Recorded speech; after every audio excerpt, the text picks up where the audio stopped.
gobbly goo. This book to de-radicalize people, okay, but I actually think that if people read it, they will understand.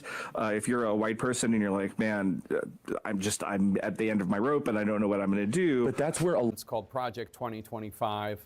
It's a roughly 900-page document. A number of Trump's former aides worked on the project, including a lot of the young white men that we speak to on campus. I sometimes have to kind of bring them back into like free society, like let's calm down, because they say everyone's against us. We need to create our own identity politic group. Right. And I actually don't. Dr.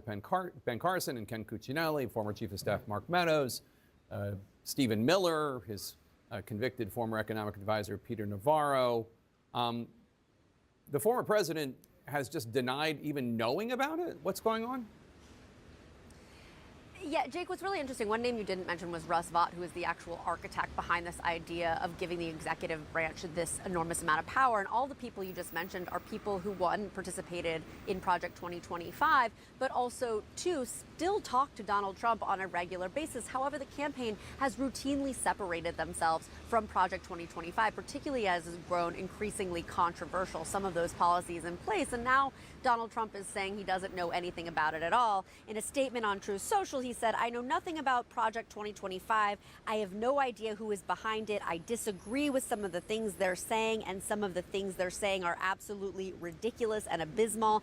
Anything they do, I wish them luck, but I have nothing to do with them." Obviously, again, people that he knows who could even serve in another Trump administration. However, they have sought to distance themselves from it. Himself here doing it in a very Trumpian way, saying he doesn't even know these people, who many of whom he still speaks to on a regular basis. Or literally, liberal media is not going to cover all this, but if you have unapologetic, ferocious anti-white racism. Wait a minute,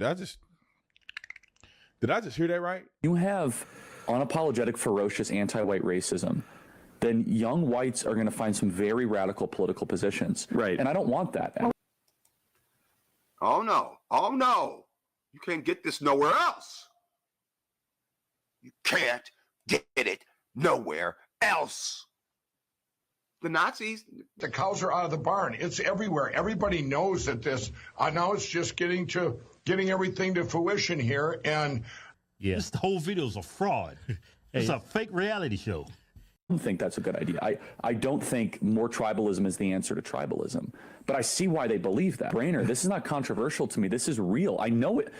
We live through it every single day. Right. Well, it helps because you're spending so much time with young people, Charlie. Yes. So you see it. You see it in a way that some of the older people. Well, and I want to also say, again, the liberal media is not going to cover all this, but if you have unapologetic, ferocious anti-white racism, then